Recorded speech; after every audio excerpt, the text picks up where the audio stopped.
start the live streaming, please?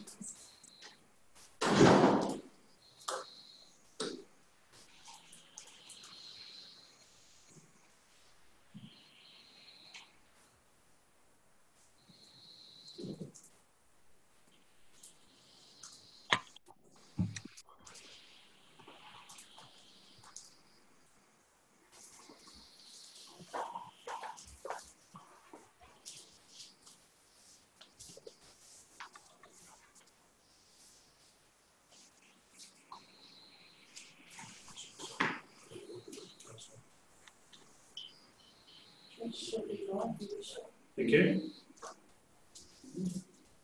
Well, to all those watching, declare the meeting open, and I'd call for apologies. We do have an apology from Councillor Davidson, and we have an apology from Councillor Martin for lateness. He's attending a roadside incident at the present time on his way to the meeting. Are there any other apologies? Thank you. Would someone like to move that be accepted? Councillor Archibald. Those in favour? Aye. Move on to the declaration of interest. And if I could just expand on the declaration of interest, following some discussions internally, well, perhaps, I was going to say, perhaps Diane could do it, but we need to have a bit more detail as to what you feel the interest is, whether it's punisory, whether it's perceived. You know, we just want a bit more detail. Diane, can you add to that? And just with the, yeah, we just need some more details. I've highlighted the sections where they need to be completed. Yeah, if you could, we're just trying to tighten it up. The staff have picked up that it's a wee bit loose, and so I'll pass that around. It's available on Teams, and just fill it. That'd be great. Move on to item 3 of the agenda, which is the staff reports. And the first report is the adoption of the summary of technical changes to the LTP for 2018 to 2028. And it's on pages 4 to 43 of your agenda. And well, this. If you could ask Tiara to talk to the report. Thanks, Tiara.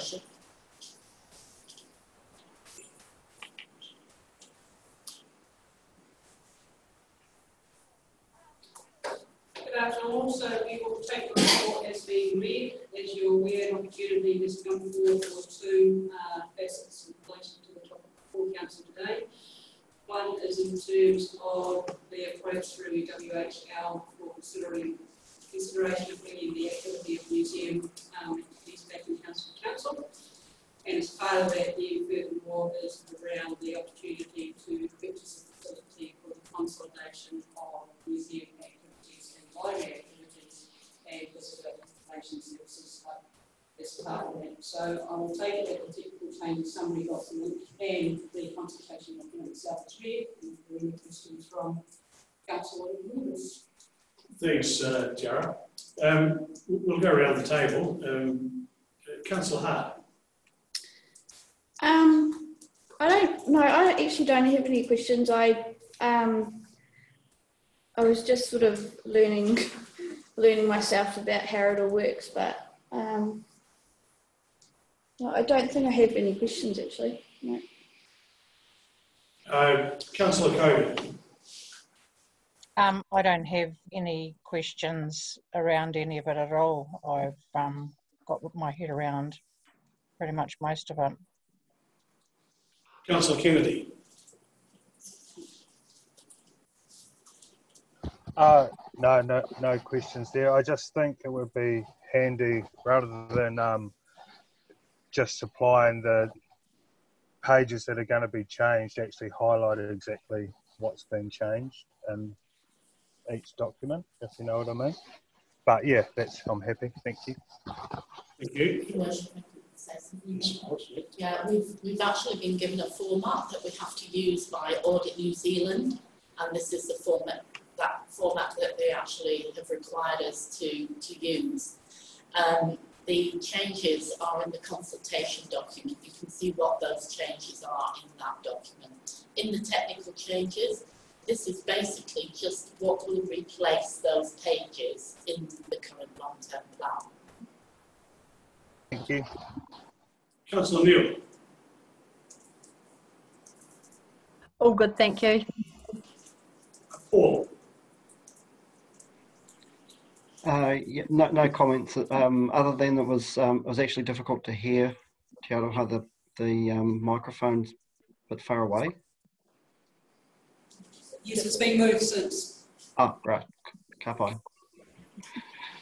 Francois. No, happy with the paper. Nothing from me. Councillor Hartwell. Nothing from me. And Deputy Mayor Carruthers.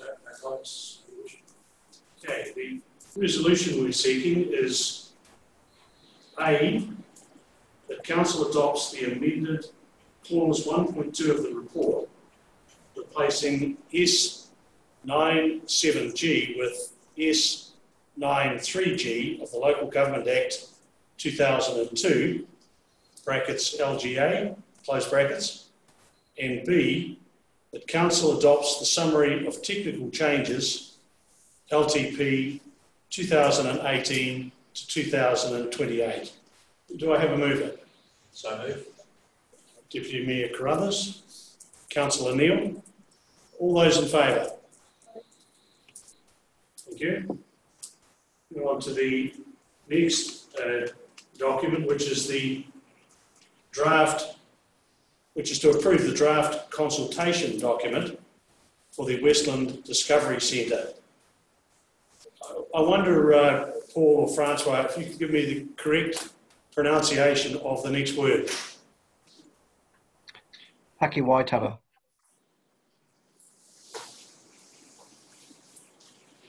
Haki Waitara.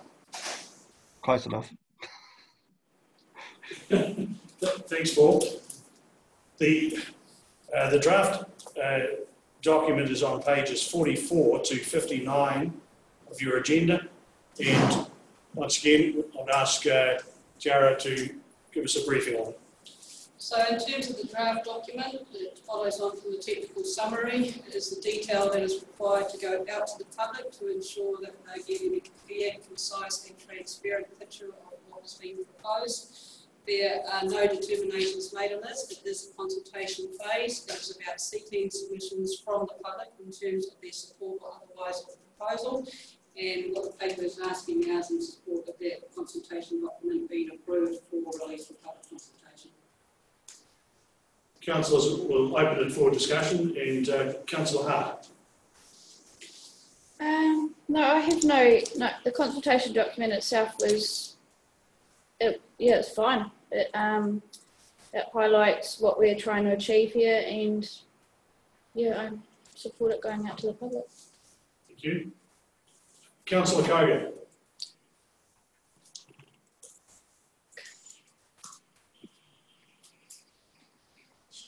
Right, we may have to. She's muted. Yeah, you're on mute. Sorry. Yeah, I have no problem with the consultation document. I think that it's got everything necessary in it to go out to public consultation. Thanks, Councillor. Councillor Kennedy.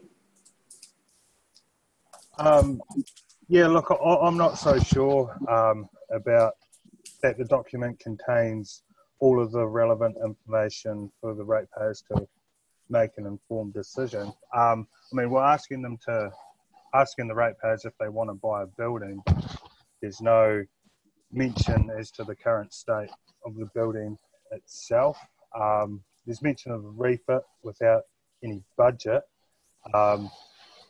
I suppose in terms of the financials, it probably should be injected with a healthy dose of pessimism. I mean, what's going to happen if the tenancies in the building cease to exist?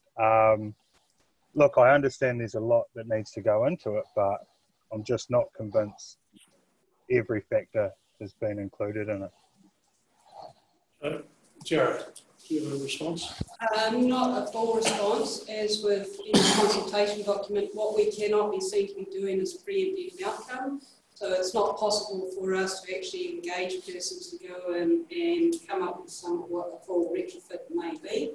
Public perception of that would therefore be the council's already made a determination on one line. The other also being, however, is that in the sense that the consultation comes back against the purchasing of the building, then we can engage people with additional expense as well. So it's in terms of doing stages for it and then making sure we still involve people in what that may look like, should that be the outcome of consultation.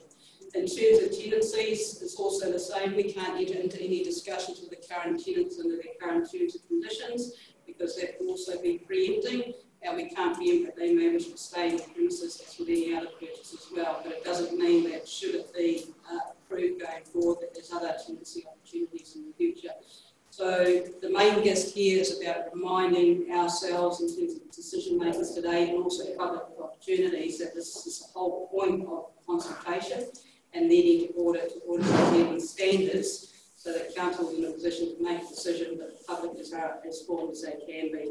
In terms of the state of building, that is also one of the conditions on the purchase, so we are still waiting for a report which we've said has to be available before consultation is complete. So the content of that report is also taken into account at the time of hearing the submissions. So at any time we actually have basically conditions with within the conditional sale document as well, which enables any type of council to say yay or nay prior to consultation. Thanks, Jared. And can you confirm that the document's been fully audited? It certainly has. It has been through a very rigorous audit trail with the auditors, hence the need to push out the original date for adoption for public consultation. So it has had their tick and their endorsement, and we now follow the process that's outlined in the Local Government Act. Councillor Kennedy.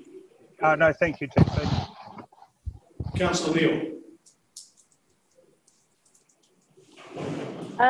Yes, I had similar concerns to Ryan. Te Aroha, it's still a wee bit difficult to hear you, but from what I can gather, the information from the engineers will be available before the council makes their decision, but that information isn't available to the public before they make their decision. So in the same way that we need it, I would have thought that the public would have needed it. And of course it can't be definitive and fully extensive, but a ballpark figure on the fit out costs and the repair costs as regards potentially re-roofing or whatever like that. I think that's going to be the big questions that people are going to be asking. So yeah, I was expecting to see those in there. Another couple of comments I had was the biggest percentage increases seem to be generally down in South Westland, where examples were given, and I understand that they might be just random examples. I don't think that will be viewed in a positive way, and wonder if we could have had a more broader spectrum of that. One other question with the finances, I think somewhere it said a museum director will be appointed, blah, blah, blah.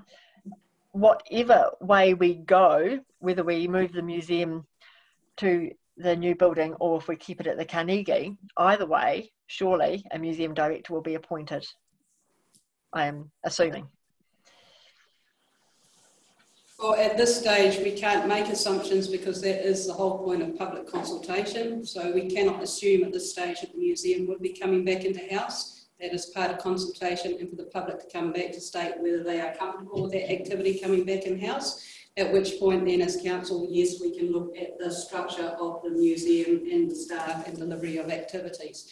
Hence it is placed in there in terms of one of the items that are there for consideration, because it's something that's not included currently in terms of the employment structure and what council may inherit following public consultation. But it's just a hiding that we've taken that into cognizance and that we're thinking about that as part of the structure if consultation comes back and states yes, bring museum activity back in-house. If the consultation comes back and says no, then it becomes a decision of WHL in terms of what then happens with the museum for the district in terms of Western and Whakateka. Your Worship, I could talk about the properties that we used for the rates. Please do. So, Councillor Neil, we had to use the same properties that were used in the long-term plan, as this is a long-term plan amendment. So, so we couldn't make any changes to that to make it any more, I don't know, random or fairer. Yeah. Thank you. Paul. Yes, thank you, Your Worship. I've got similar concerns to Councillor Kennedy and Councillor Neil in part. I mean, we're aware of there are problems with that building, that we were waiting on we already have one seismic report and we're waiting for that to be peer reviewed because there were seismic issues with the building. We know also that that building was basically drawn up on the kitchen table. You just need to look at the roof line. Hence it leaks, and there are problems with that. And we know that there is quite a hefty cost in repairing that, and none of this is in that document. So that is, yeah, I just think that's a shame that we didn't wait until that information was to hand. Then finally, as Councillor Neil said about the costs of the examples of the effect on rating, I wondered whether, and I'm sure there's a good reason for this, but there could have been a differential for Hokitika, for instance. You know, just weighted more towards the Hokitika ward, rather than, I mean, there's an example there from Haast was someone, oh no, I can't recall quite what it was, but based on the valuation down there was a pretty hefty bill to be paying for the Hokitika Museum / library. Yeah, I can comment on that. It was deemed more appropriate to use general rates for rating for this project, because both the library and the museum are general rated. So the activities that are actually going into that will be general rated. And the only difference with that is the building costs. But it was deemed to be seen as being housing activities that are under the general rate. So do affect the whole region. District, sorry. Thanks, Lynn. Francois. Yeah, look, I agree with the concerns that everyone has around the building, and the fact that we haven't got some detail. I appreciate that. However, I'd be keen to see this document go out and get some early indication on what the community's thinking, because at the end of the day, correct me if I'm wrong, people can submit on this, right? So then questions will possibly be asked through that submission process. If they are, then by that time we would have I assume got that information that we require, because we need to go through this process, as Te Araha was saying, to actually be allowed to go and find out some more detail. So I think for me, this is about getting some feedback from the community and allowing that submission process to play out basically. So I'm keen to get it out from my perspective. Thanks, Francois. Councillor Hartshorn.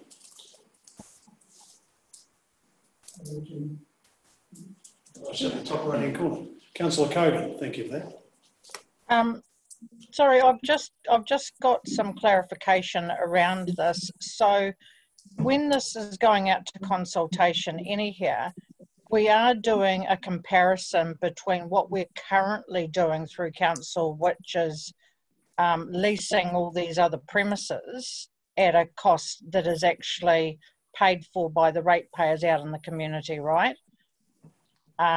Versus owning the building and paying a mortgage on the building for similar, if not much cheaper costings. Is that correct?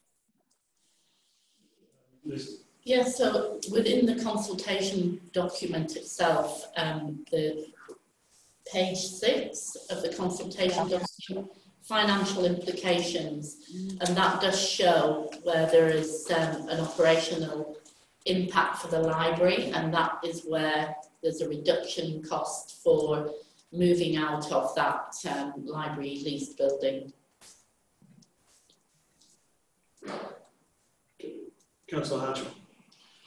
Yes, I think we need to carry on and get a consultation to you'll get a perspective from the community to carry on further, and as was said, just to go and spend all the money on analysis on it when the consultation might say no.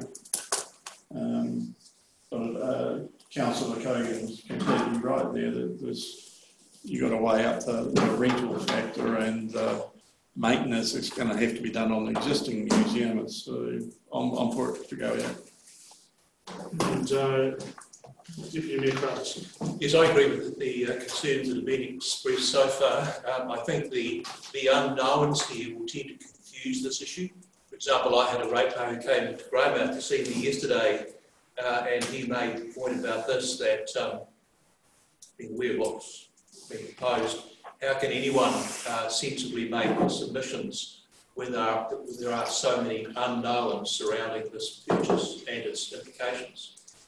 And those of us who have had the misfortune to own commercial buildings which have been seismically suspect, and I'm one of them, know that there are just enormous problems around such buildings and costs. And so I tend to think that the consultation process is going to be confused by this issue. People are going to say, we just don't know enough about the implications of this to sensibly comment. And I feel exactly the same. I don't have a view on this because I can't be expected to, because I simply don't know what the financial implications, or the costs and financial implications to council might be. So I'm happy for it to go out for the reasons that have been expressed, but I tend to think that most of the submissions are going to be around the unknowns of this rather than the proposal itself. Thanks, Deputy Mayor Crowley. And certainly, before councillors make any decision, all of those matters that are clouding or haven't been quantified yet will need to be on the table for councillors to consider, and that before they make a decision. Councillor Martin, I understand you've been out in the rain. Do you have any? My apologies for lateness. Sorry. What do you do? Come across an accident and keep driving, or stop? Correct. So, sorry about that. Just a point of clarification. What agenda item are we up to? We're up to item 3. To approve consultation. So you've done the adoption of summary of technical changes? Yes. Okay, cool. Thank you.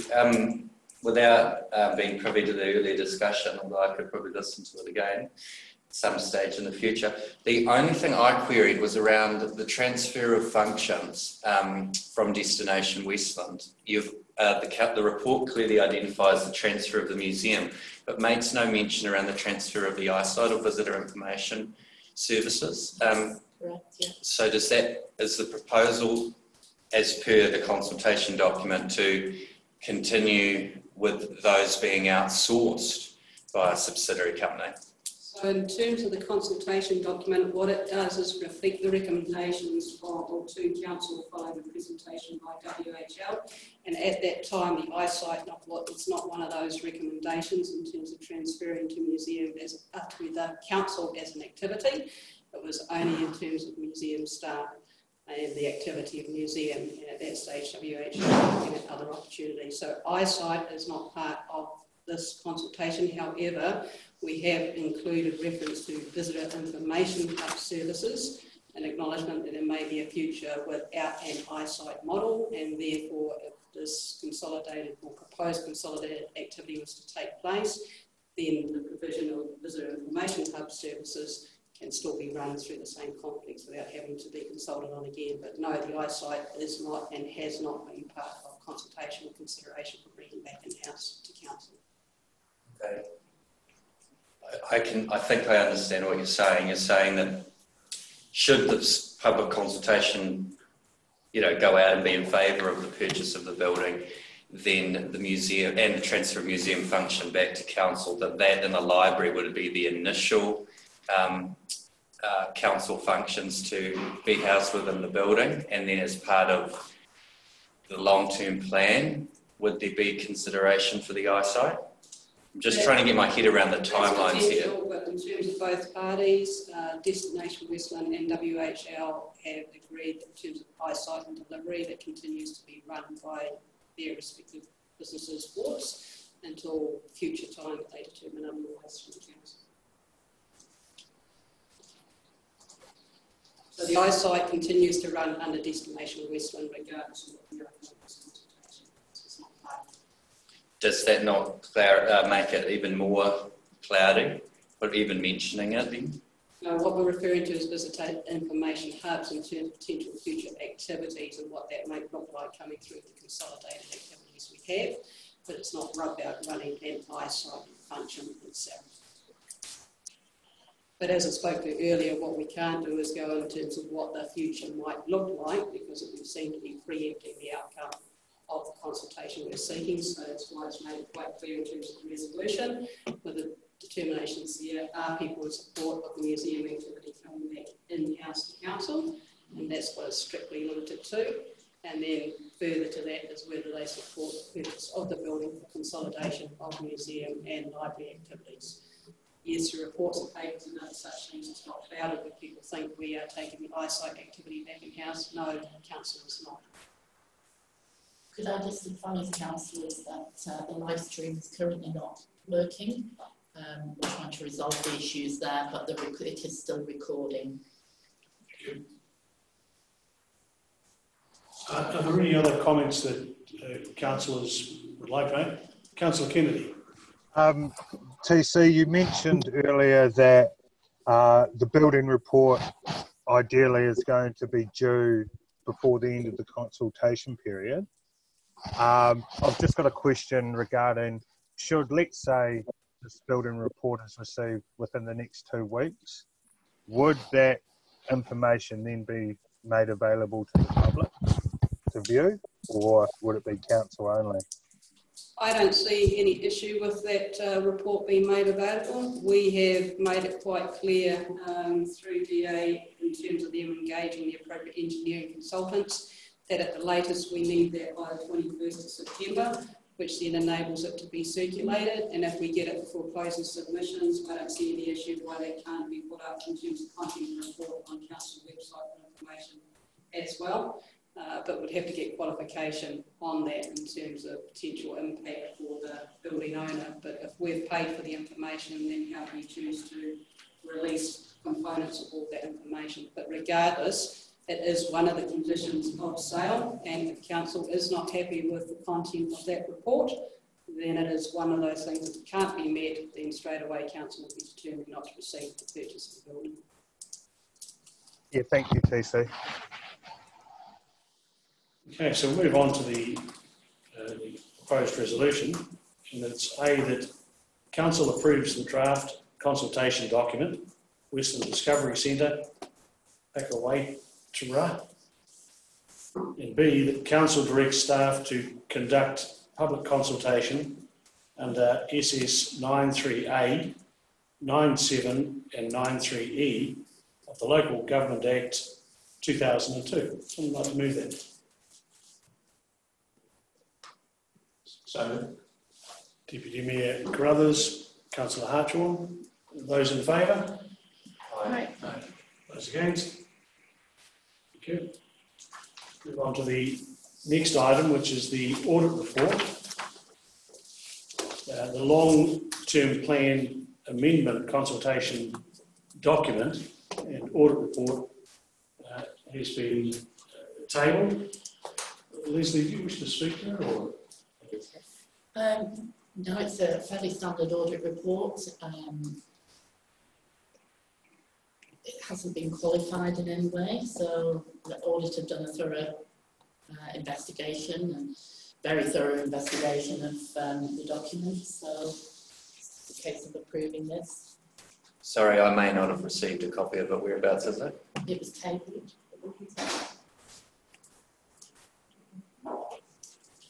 Has someone else got a copy of it? Or? I haven't seen it either. Emma, you got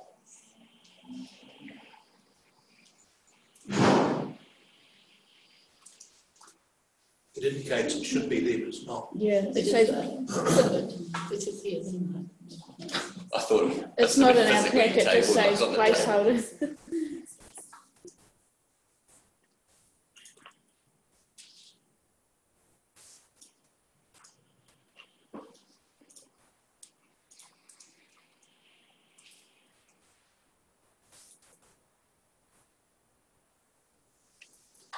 This isn't the complete copy quickly to let's just say no. So that's been forwarded to each council now. It's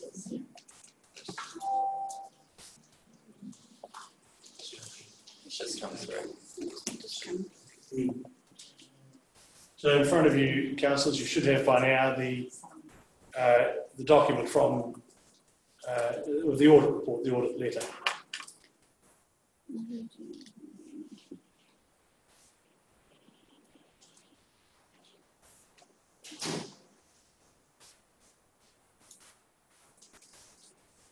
Excuse me, Diane, what's it under?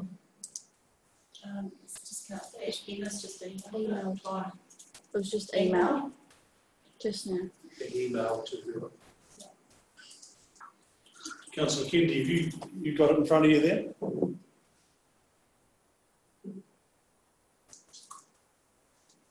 You're on mute to your right. So I can just go through it quickly if you like. It's just a two-page document which basically gives an opinion.